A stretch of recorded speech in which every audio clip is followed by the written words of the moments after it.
When I bought the Canon R50 for my YouTube videos, I was pretty excited. Compact design, sharp images, brilliant autofocus.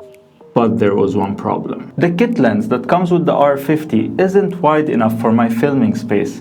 I mean, I can touch both walls from where I'm at. So I decided to upgrade to the 16mm lens. And it was perfect. Wider shot, sharper images, a lot of room to breathe. I mean, if you look at one of my old videos, my head is out of the frame. Until the moment came to attach my teleprompter to my new camera lens.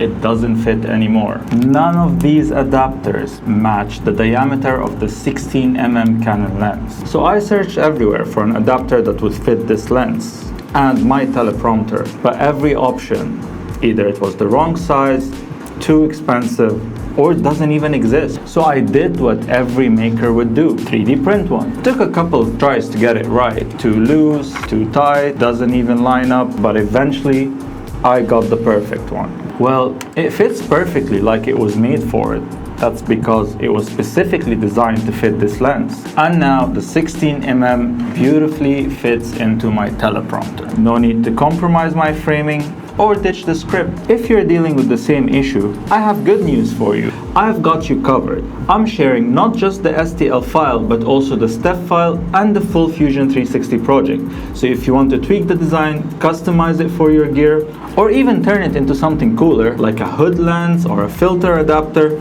go for it. You've got everything you need to build on it and get creative. The download link's in the description below. And if you're into smart DIY fixes, the type that actually solves real-world annoying problems, hit subscribe button because there's a lot more where that came from. And while you're at it, let me know in the comments below what's one annoying gear issue you've run into lately. Something small, something frustrating, maybe even a stupid design. I just might turn it into the next build. See you in the next video. Peace.